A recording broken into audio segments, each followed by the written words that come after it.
night, 2 military transport planes are flying the remains of 30 U.S. and 8 Afghan personnel to the United States. They died Saturday when their helicopter was shot down in Afghanistan, the deadliest single loss of U.S. troops since the Afghan war began. Because of the catastrophic nature of the crash, all 38 sets of remains are on their way to the United States for identification. The Defense Department today officially told the news media we will not be allowed to cover the return of those remains. Among the dead, 22 Navy SEALs, including Aaron Vaughn, whose wife Kimberly spoke with CNN's Brian Todd.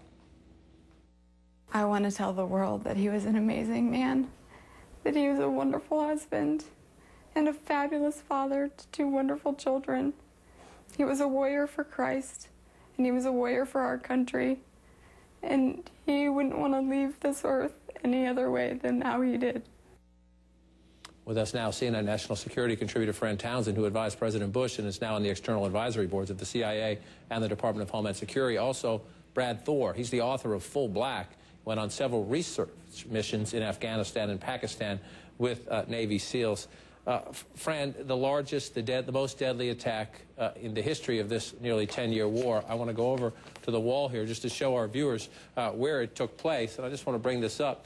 You'll see as this plays out. This is in some of the most treacherous. We often talk about the unmanageable, ungovernable. What does it say? What does it say as we pay tribute to these heroes that this is still where a lot of the hardest parts of this war are being fought?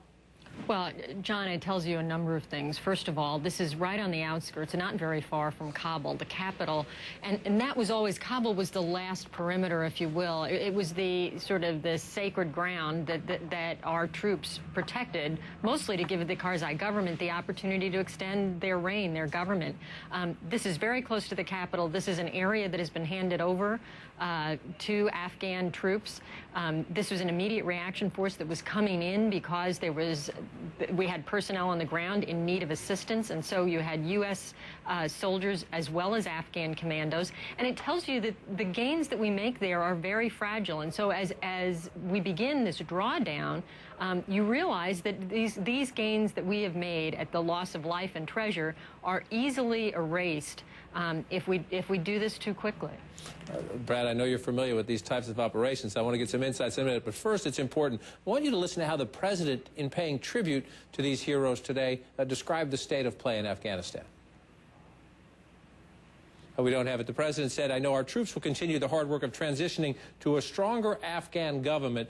Brad Thor, on that point, do we really have? George W. Bush talked about this for years. Barack Obama has talked about it now. I'm not blaming either president, but 10 years later, do we have an Afghan government, an Afghan security force that is ready for this challenge, or is the answer no, and that's why these tragedies keep happening?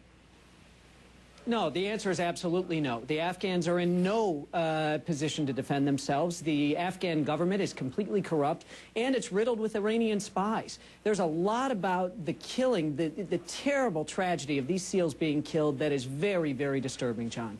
And when you look at this, Fran, Brad just mentioned Iranian spies. Should we be worried about Iran tonight, or because of where this is up here, I'm not discounting the importance of any Iranian relationships, but this, to me, based on the history and based on people you talk to, is a Pakistan issue, not necessarily an Iran issue, right?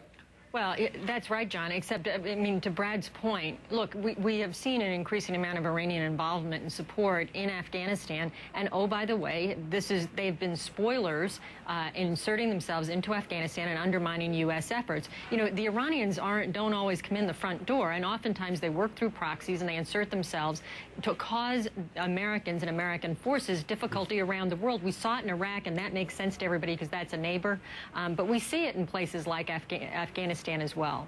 And Brad, I want to show you. John, if I may. Please, so go ahead. Go ahead.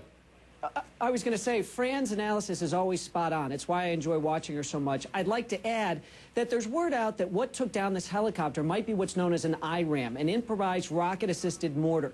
We first saw these with Shiite extremists in Iraq with Iranian fingerprints all over them. And that's why I'm so concerned, is that they call these things in the military flying IEDs. Now, we don't have confirmation of what brought this helicopter down, but that and the fact that the Iranians have so penetrated not only the Afghan government, but a lot of our indigenous support at our forward operating bases and around the country of Afghanistan, you know, it makes me wonder. The Taliban, they're good, but man, I don't think they're this good, John. I really think this thing has the fingerprints of Iranian cooperation on it. That's the point. That was a CNN animation we were just showing you. They're an important part. As I show on the map here, the reddish area, that's where the Taliban is strongest. Orange is where the Taliban has limited support. But when you look at this, Fran Townsend, again, almost 10 years into this war, at a time the surge troops are still mostly there. The president wants to start bringing them home. We're about 99,000 U.S. troops in Afghanistan right now. Does this tell you that we are at a point where we can actually have a security transition, or is bringing troops home more of a political transition?